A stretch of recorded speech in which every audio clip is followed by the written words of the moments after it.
second day or third day, the Reserve Bank is coming out with certain announcements. Now, in this kind of environment, I thought it was necessary that I speak to a wider audience and convey the resolve of the Reserve Bank of India, our approach and how we are going forward. Today, I propose to make certain announcements, and the statement is a bit long, as I said last time, because I have tried to make it as self-explanatory as possible, and so that there is adequate clarity, and since we are not able to hold a press conference, the meaning and the details are conveyed to the maximum extent possible. So as I just said, everywhere, as also in India, the mission is to do whatever it takes to prevent the epidemiological curve from steepening any further. Human spirit is ignited by the resolve to overcome the pandemic. It is during our darkest moments that we must focus on the light. As Mahatma Gandhi said in his famous address at Kingsley Hall, London in October 1931, and I quote Mahatma Gandhi, "In the midst of death, life persists. In the midst of untruth, truth persists. In the midst of darkness, light persists."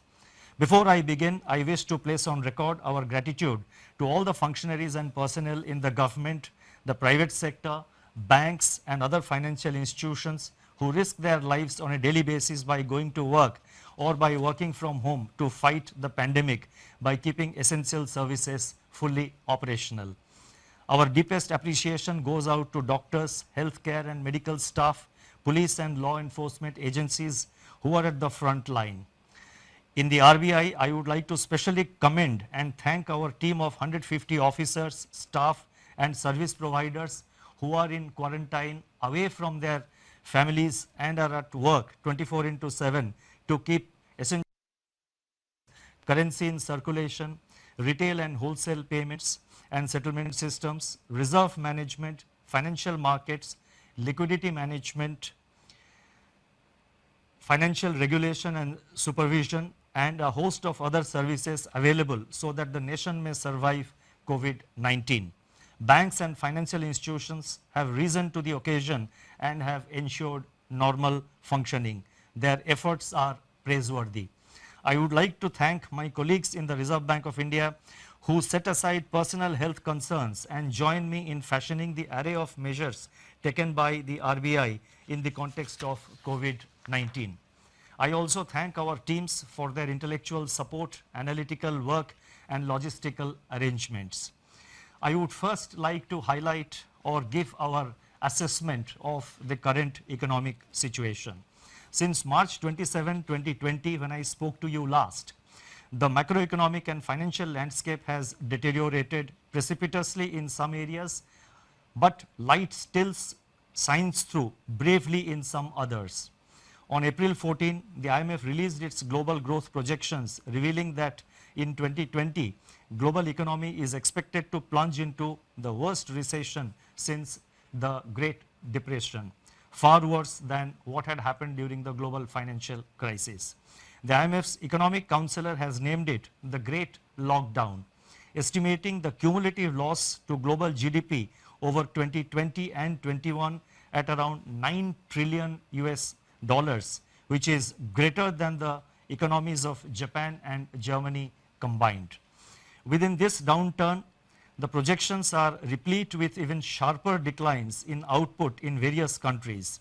India is among the handful of countries that is projected to cling on somewhat tenuously to positive growth at 1.9%. In fact, this is the highest growth rate among the G20 economies as estimated by the IMF. The World Trade Organization sees world merchandise trade contracting by as much as 13 to 32%. I repeat, 13 to 32% in 2020. Global financial markets remain volatile and emerging market economies are grappling with capital flows and volatile exchange rates. Crude oil prices remain in a state of flux despite the agreement on production cuts by OPEC plus countries. For 2021, the IMF projects sizable V-shaped recoveries, close to 9 percentage points for the global global GDP. India is expected to post a sharp turnaround and resume its pre-COVID, pre-slowdown trajectory by growing at 7.4% in 2021-22. Over the last 3 weeks, there have been a few data releases on domestic developments, but they are too disjointed to allow a comprehensive assessment of the state of economy. Yet, there are a few slivers of brightness among the encircling gloom. In my statement of March 27, I had referred to continuing resilience of agriculture and allied activities on the back of all-time highs in production of food grains and horticulture, with huge buffer stocks of rice and wheat far in excess of the buffer norms. By April 10, pre-monsoon kharif sowing had begun strongly, with acreage of paddy, which as you know is the principal kharif crop, up by 37% in comparison with the last season, that is in comparison with the kharif of 2019. States such as West Bengal, Telangana, Odisha, Assam, Karnataka and Chhattisgarh are leading in sowing activity despite the lockdown.